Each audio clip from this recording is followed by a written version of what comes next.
Hello. Nice to meet you. Maybe one day we'll meet. Who knows?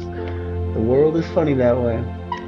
My eyes look a little red. I was having some beautiful emotionally processing this morning. That's what I want to get into today is what is emotional processing? What does that look like? What does that look like for me? And why should you do it? Maybe you already know why, but I'll go over that anyways. Is when you emotionally process, you heal yourself, and with that healing, your emotional pathways start to operate in a very healthy, functioning way. And what I mean by that is you stop going to things that are unhealthy for you, that are damaging you. Take for example the impulsive self, the impulsive things that we do. Those come from emotional cloggages.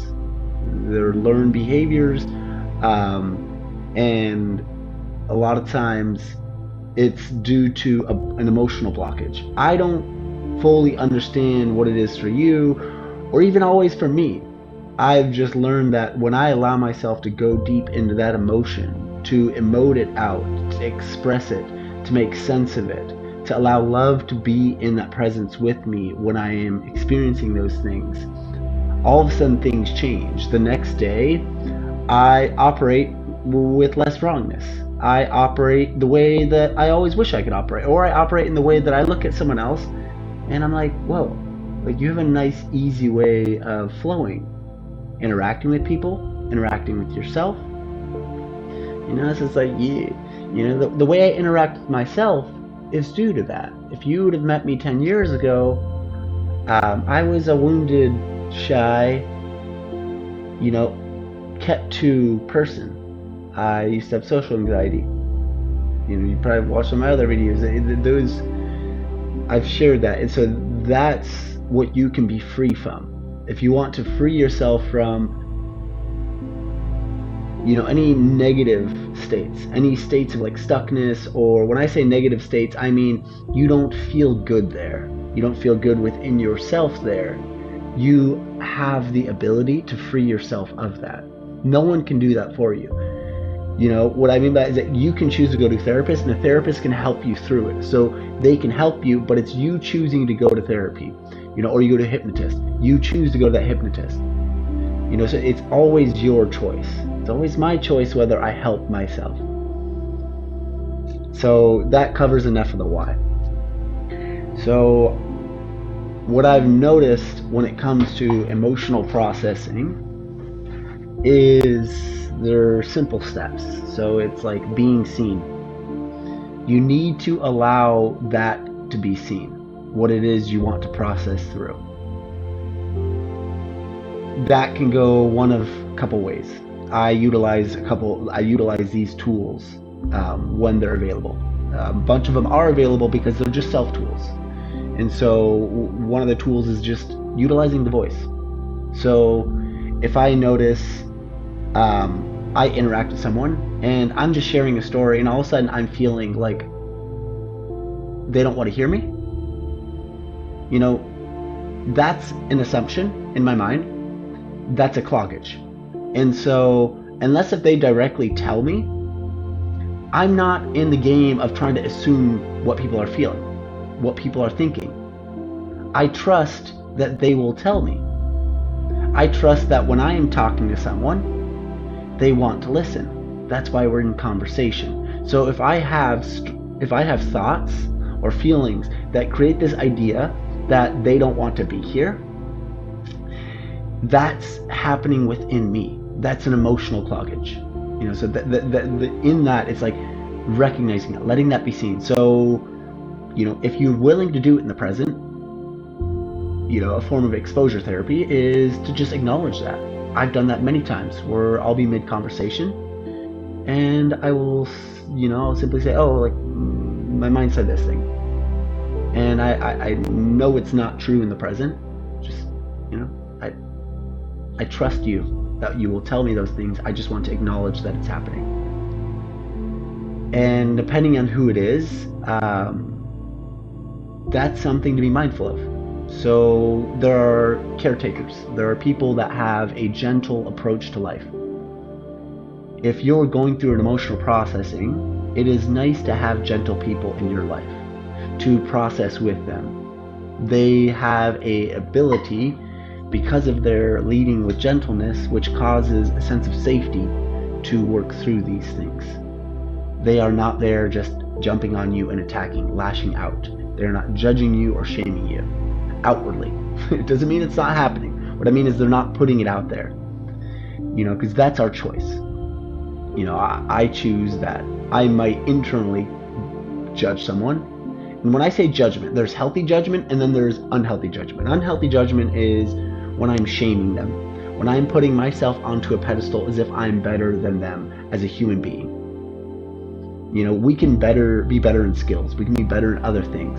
So learning to pull all of those apart, make sense of them, helps clarify, okay, this is healthy judgment, this isn't. Very simply, when I'm judging someone and it's making me feel like I'm better than them, like they're less than me, or even the opposite, like they're more than me and I'm less than them at a worth level, like I mean my value, like your value, that is unhealthy judgment.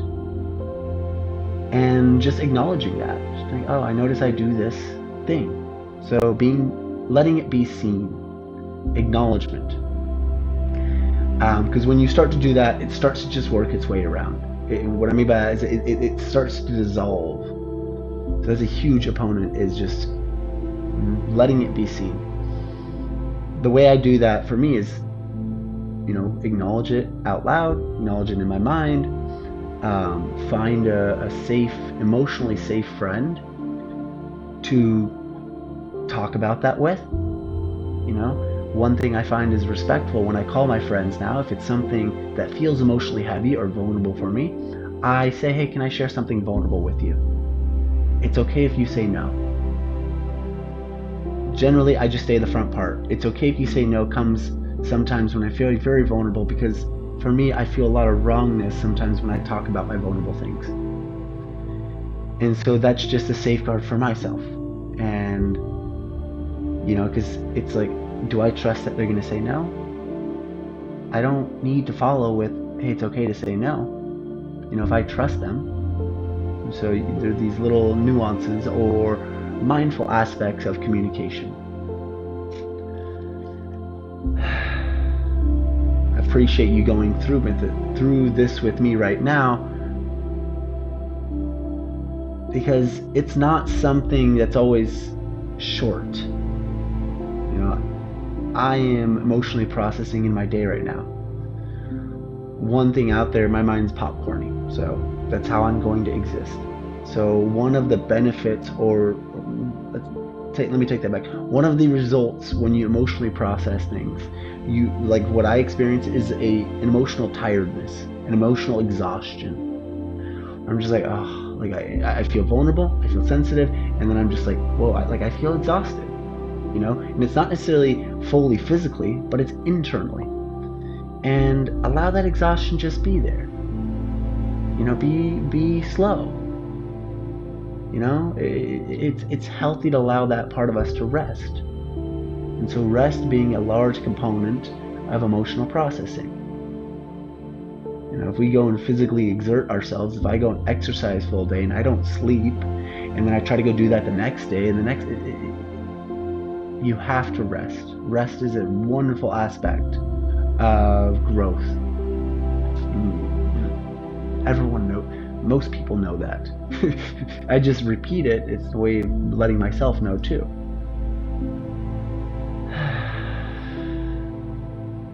So where are we at? We're at let it be seen, and there are many different ways to do that. So with yourself, with others, with yourself can be, I really want to focus on this because it's important, is do something creative with it.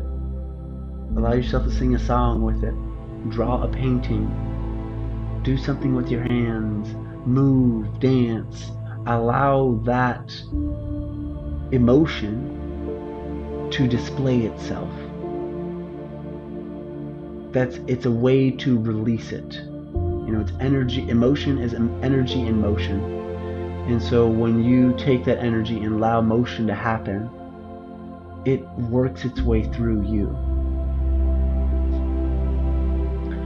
I mentioned it in the beginning, and I'm going to emphasize on it, is when you go into these states, it's very important to bring love there. And what I say love is a loving perspective. Imagine if you're Christian or you believe that Jesus existed, imagine what Jesus would do, or whatever spiritual guide or leader you look up to. What would they do? What would they say in these hard emotions that you feel? That is a very helpful healing part, and I strongly emphasize on that, because then I or you don't get stuck in those negative emotions and create a lot more blockages. Love and trust is such a beautiful thing. When I go through this, it's normal that in those negative emotions, doubt appears. Many forms of wrongness, doubt being one of them, many forms of wrongness. And so when I say wrongness, it's just any feeling that feels some form of wrongness to it. And let them be there. Say, you can be here. I literally directly talk to them. I said, okay, you can be here. Not all the time. When I catch myself, I do that. And it's a loving thing to say, is like, you can be here because you are a part of me. You're existing within me. When I do that, it adds warmth. It just makes me feel good. It brings a sense of peace. It's like, I don't need to run away from you, fear. I don't need to run away from you, doubt. I can actually walk into you and show you how to love. I can show myself how to love when I am doubting. And it's such a powerful thing to do.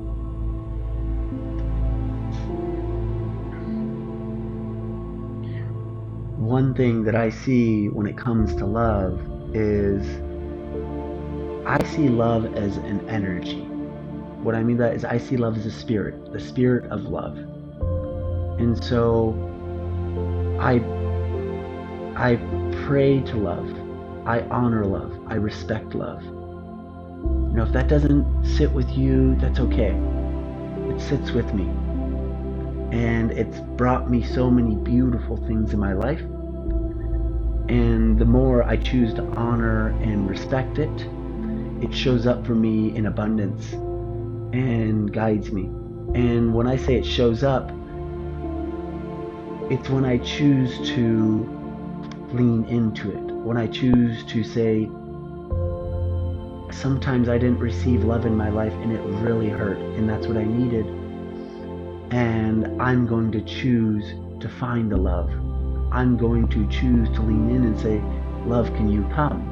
Can you welcome me into your space and come to my home and to help me through whatever it is I need to help with? And so that might sound to you like if you use God or whatever spiritual thing you see, or maybe you don't see a spiritual thing. That's all right too. For me, spiritual is a connection to that unknown. It's like, we're here. You were born, I was born. I didn't choose to be me. One day I just woke up. And so that's, for me, that's just an acknowledgement of something brought me here. Doesn't mean that it was some man in the sky. For me, there's a very intellectual aspect to it, because I'm a very intellectual person. I have that side that wants to understand things from a scientific perspective, to try to make sense of things, to want to be challenged in my beliefs. I want to be challenged in the way that I view things. Because it helps me. When I understand it from that perspective, there's a deeper truth of okay, I trust this. I can be challenged and I can explain to you what it is that I believe in. And when science doesn't or hasn't yet been able to measure or understand, I go to my own internal experience and I really shed the layers to the simple approach of it. So one of those things is We are here, so something wants us here. That something can be anything. It could be simply the earth wants us here. Otherwise, why are we here? I'm not saying that's the only purpose. I'm not saying that's the only reason. I'm just saying that's like, it's a simple truth. We are alive, so we are wanted in some aspect or another. For me, it's the all. The all is everything. Everything and anything. Everything in this room is the all. It's a part of the all. I am a part of the all. You are a part of the all. Everything is a part of the all. And so I allow myself to feel that love, to feel wanted by the all. Because if I wasn't wanted, I wouldn't be here. It's pretty simple to me in that sense. So that's something where it's like, how are you going to prove that? It's like, for me, it's the simple aspect of like, I'm here. It makes me feel good. So, I go down rabbit holes sometimes, or I drift off course, and I've drifted into the all. So rebounding to emotional processing, the more love you can bring yourself, the more love you will have when you go through this emotional processing, when you encounter those very heavy, hard feelings. For me, I have love notes every day that are my alarms on my phone. Years ago, I started doing that. I didn't used to like my alarms, and I don't know where I got that inspiration. I think it was a book or something, and I just got inspired. I was like, oh, let me just start writing little love notes on my phone to my alarms. And so throughout my day, I have little love notes that my alarms, they go ding, ding, ding, and I look at it like, oh, you are wonderful. Another one will be like, oh, thank you for choosing to lead with vulnerability. Thank you for choosing to be kind to yourself. They're just validation, verbal validation. It might not be spoken out loud, but it's written validation. So it's positive. Don't you like receiving positive notes from people? I do. It's just nice. So whatever nice things you can tell yourself, I suggest you to take out your phone and just create an alarm.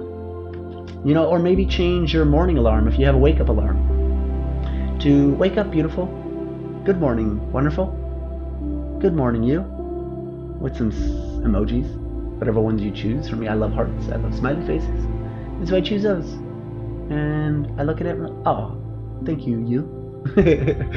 And so it's building that relationship with you. Think about it this way. It's like, when it comes to the emotional processing, when it comes to a relationship with someone, with a really beautiful friend, if you have one of those, I don't think, I hope everyone has a beautiful friend. And I think too, in reality, the world's not fair. And so some of us might not have those. And so any relationship, any friendship, that is something that helps you grow, that makes you feel good about yourself, those can be you with you. So think about how you define your relationship with you. How do you interact with you? When something negative goes through your thoughts, when a negative thought occurs to you, how does that feel for you? Do you react with it? Do you act? Do you say, oh, hello, negative thought. Nice to see you again. It's okay that you're here. I love you too. That simple thing, for me, it's like I do that because it feels good. It feels good, and it's like, I'm not doing anything wrong. Some people might be like, oh, you crazy, man, you crazy. I'm like, yeah, I am crazy. I'm crazy in love with myself. And that allows me to love other people. It gives you that. It's an abundance of it. And so maybe write a little note on your mirror. Get a little dry erase marker and just write at the top, I love you. When you start loving yourself,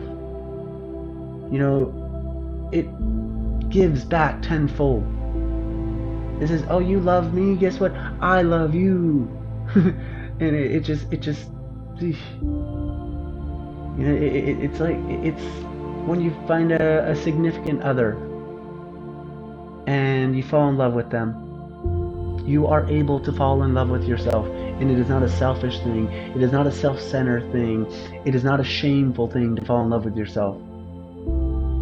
There are people that are narcissistic, that are self-centered, and we say that they are in love with themselves. But that's not love.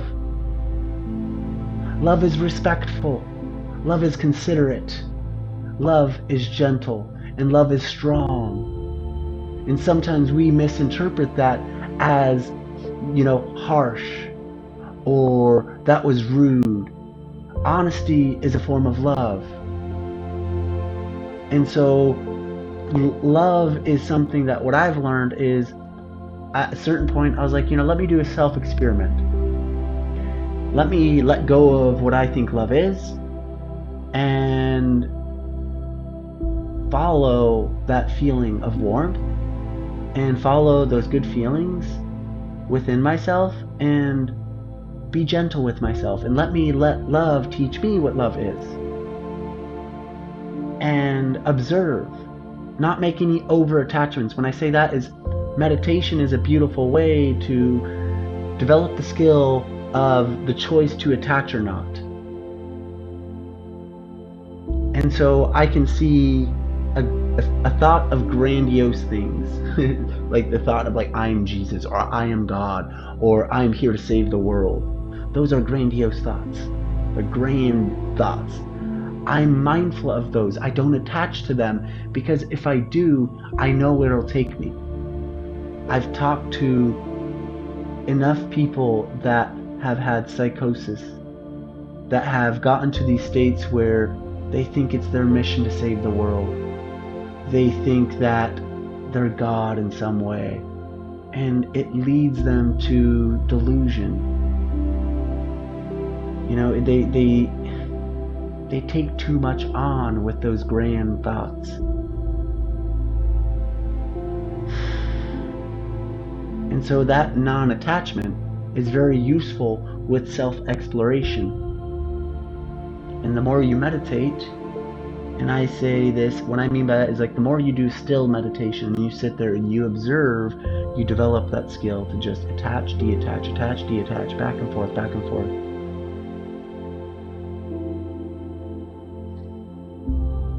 So with love,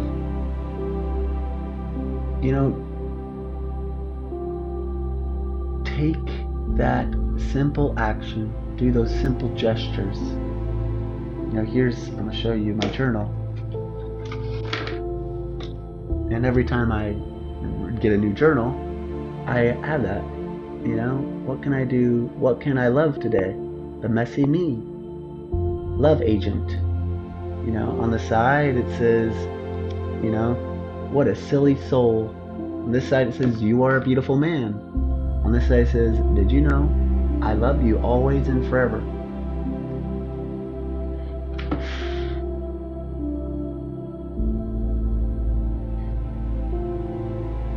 Just sit with that a little bit. Think about that. It's like, if you tell yourself that you love yourself, what does that make you feel? What does that bring up? If it brings up sadness, let it bring up sadness and say, I love you, sadness. If it makes you want to cry, cry and say, I love you, cry. I love you, the part of me that cries. Love has so many different ways that it can heal us. Love is healing. It is the true component of healing. When we're born as babies, we need love. And when we don't receive that love, we're stunted. And we can always receive and fill those things up. I don't know if there's a fullness of them, other than feeling full and whole in who you are. And so that would be the fullness I talk about.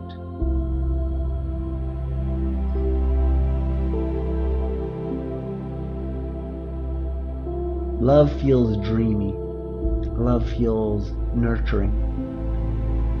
Love feels warm. Love feels like I go there and a part of me is like, oh, I just want to be here.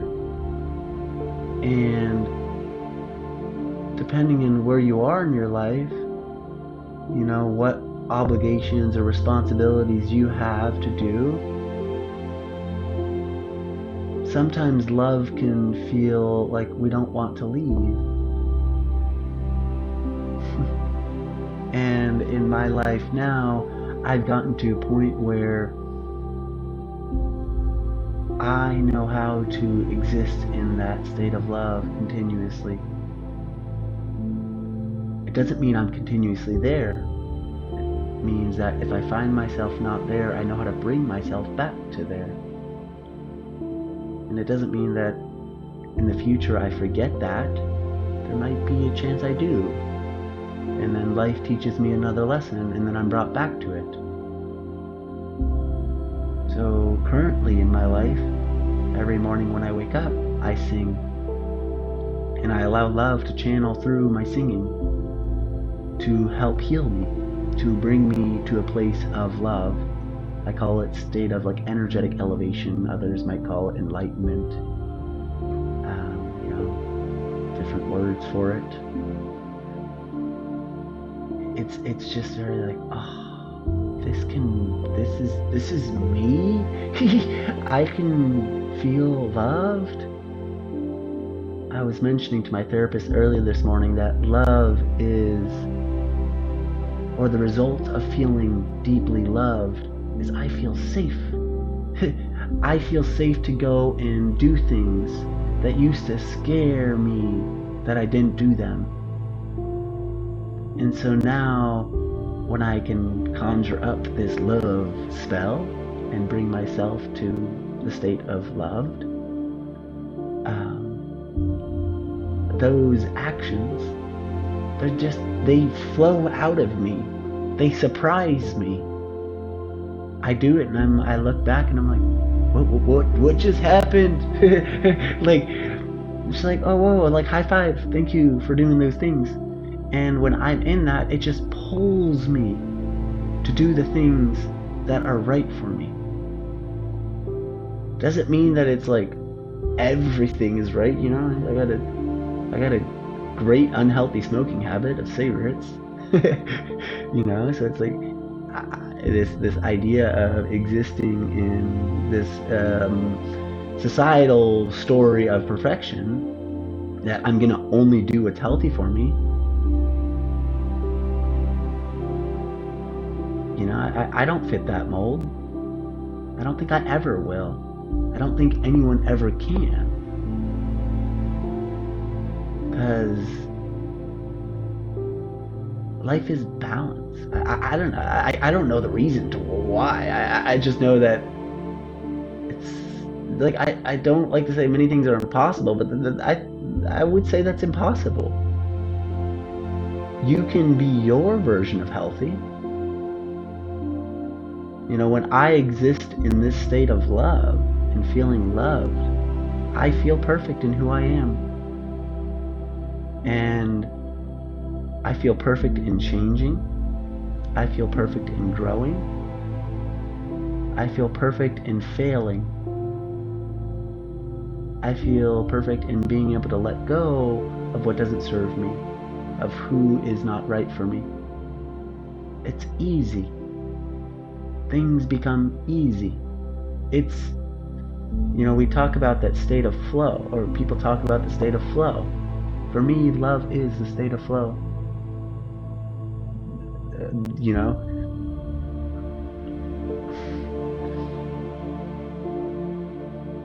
I would say flow is a state of love.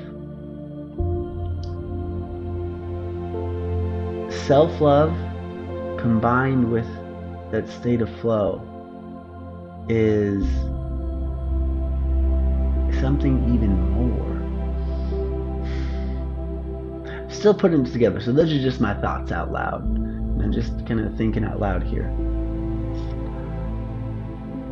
Okay, emotional processing. I once again, I appreciate your patience, and you're just going with my popcorn ADHD mind. It likes to be a pop, pop, pop, pop. I'm right here. Um, the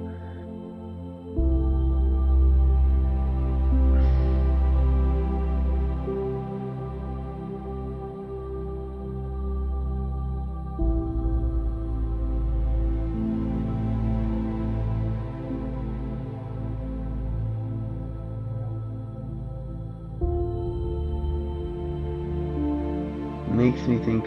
So one thing I thought of was emoting skills. Emoting skills are ways to emote. Pretty simple. When you strengthen your emoting skills,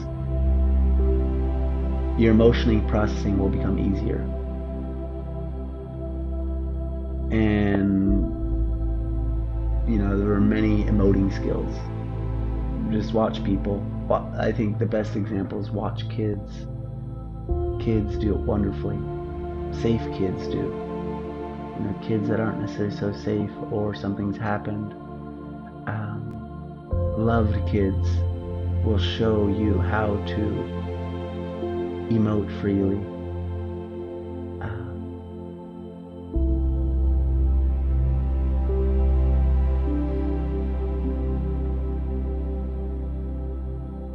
I think one of the more beautiful emoting skills for me is crying. It is such a big emotional release. And so if you can learn to let go of the shame around what crying is and exist in a state of crying without feeling wrong, it is insanely useful. So how I came to let go of that shame, that wrongness around me crying. The journey was observing others, observing myself. So it goes all the way back to before I started crying again, which was like 3 years ago. 3-4 years ago, and I met a beautiful friend, Jeremy, and I would hear him talk about crying, and he talked about it with ease, and I was like, I want to cry again. He made it seem enjoyable, like there was a beautiful side to it. And I can see too, because he talked about it with such strength and just confidence, secureness, it attracts people. And I was like, it attracted me to him in ways, and I like that. And so then I noticed that sometimes we create these stories around when we feel the want to cry and then it doesn't come.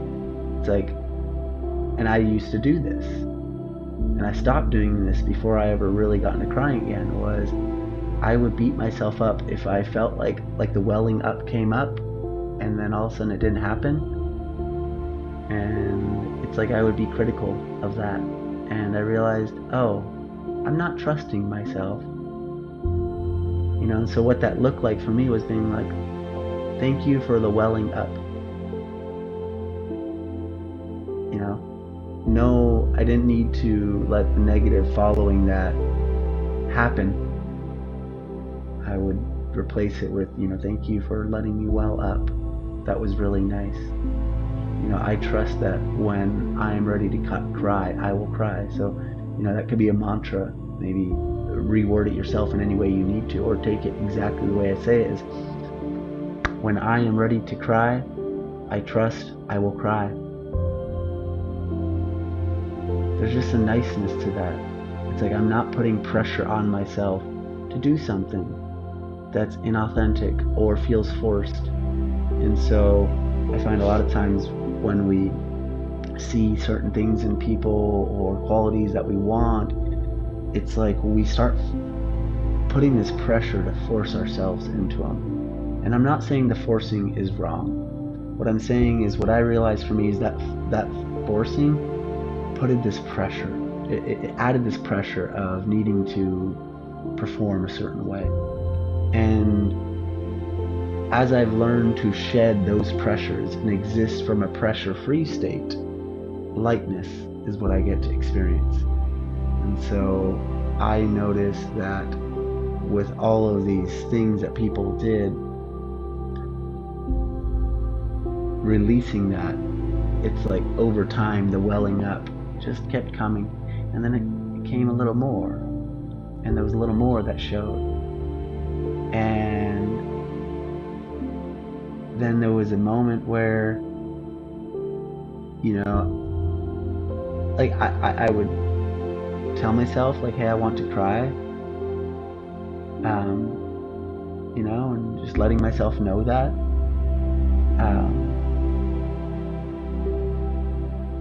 Yeah, I know I'm talking repetitive or redundant in some aspect.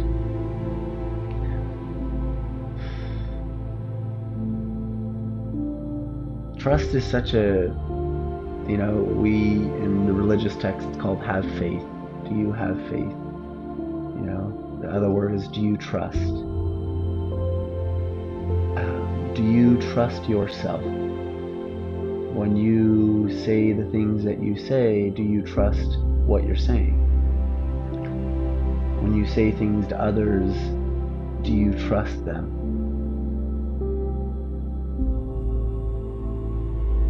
And so that trust is very, it's another extremely beautiful skill that will come into hand when it comes to emotional processing.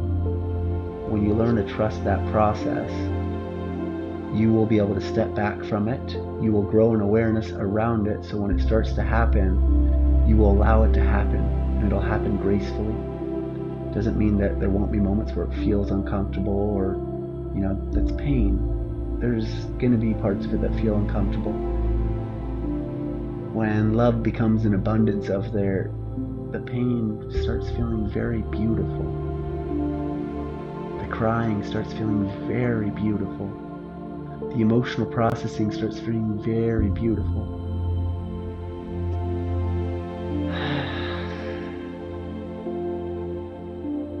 You know, makes me go to the things like, dream of being able to, like, think of going on the most fun roller coaster ride if you've ever been on one, or watching a movie and it's just the most beautiful movie.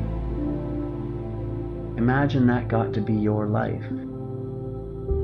It's possible. It really is. You know, that the effort is put into emotional processing, freeing yourself out, freeing up yourself emotionally will naturally pull you towards the things that bring you love.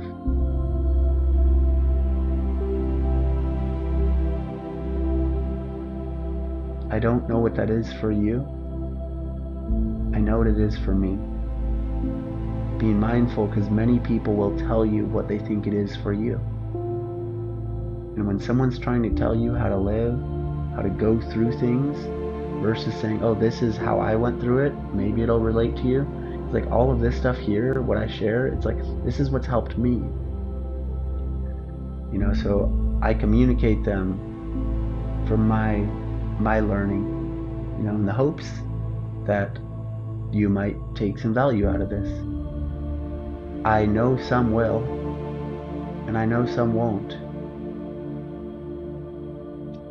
We're emotional beings,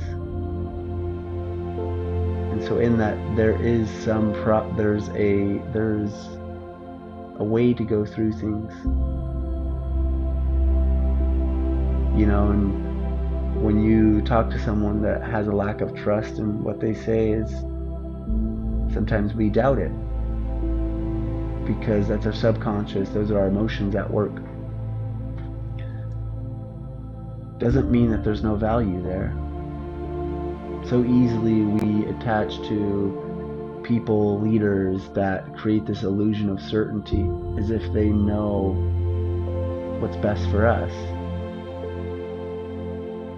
You know, they might know what's best for a lot of people, but not everyone.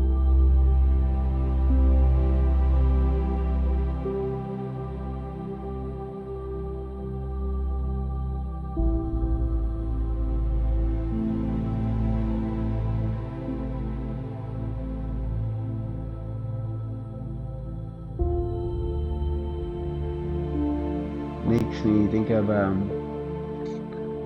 I'm gonna drop a video around how to find emotionally available friends.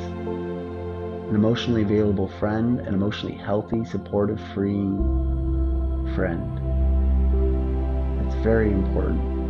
When I learned to find those people and attach to people that were emotionally safe, my life changed.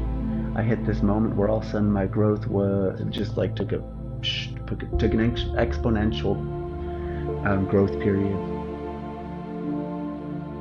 I used to go to people that were not emotionally safe, and I did that for a very long time, for 25, like, you know, after my upbringing, that's what I knew. I was surrounded by people that weren't emotionally safe. It doesn't mean they didn't have safe moments. It doesn't mean that they were evil people. You know, it just means that they didn't understand what emotional safety was and how to really hold that. You know, you think about it like this way, like a mathematician, someone who goes to school or holds a degree or certificate or an award for knowing math, we go to a math teacher to learn math from.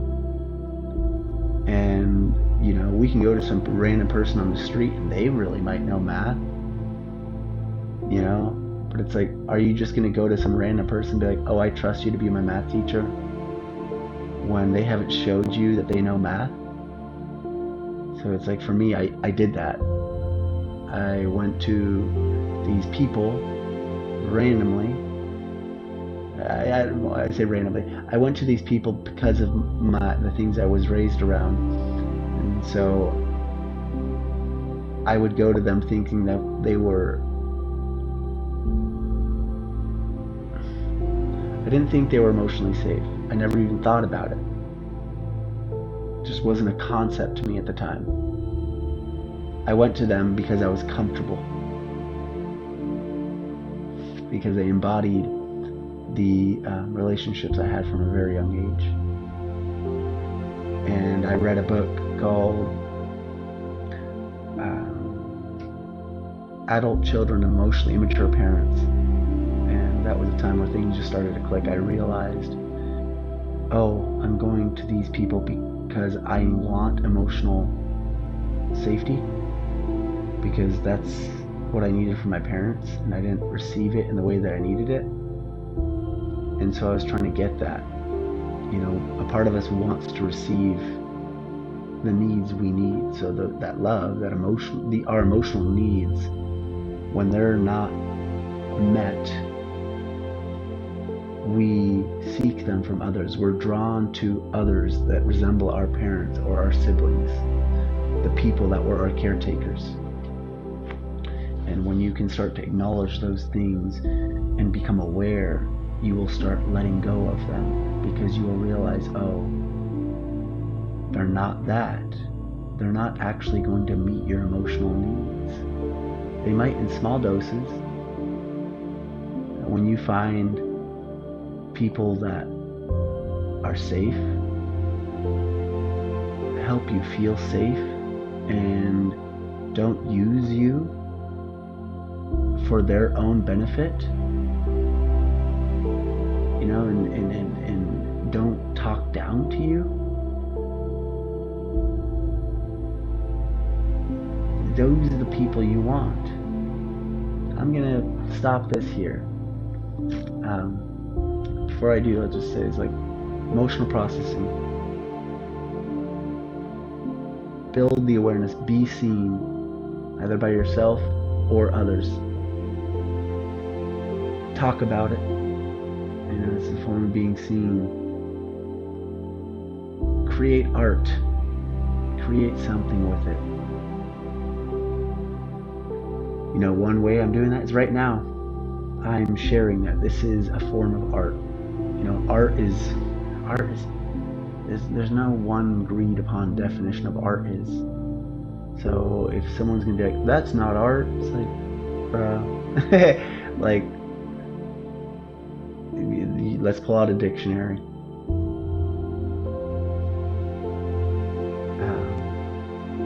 Love. Connect with love. Love yourself. Say, I love you infinite amount of times, as much as you need. Write yourself love notes. Give yourself endless compassion.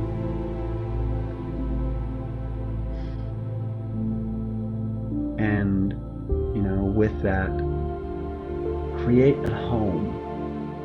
I'm going to say that is, for me, years ago, I started being like, I am home. I started saying that I am home. It's a really beautiful mantra, saying, I am home. Home is where love is. Home is where warmth is. Within me, there's home. Even when I might not feel it, I still say it. I am home. So I started doing it whenever I was feeling anything. I am home. And it was very comforting. So, goodbye. Have a beautiful day. Have a beautiful life. And if you enjoyed this and you took some value from this, drop a comment below or whatever.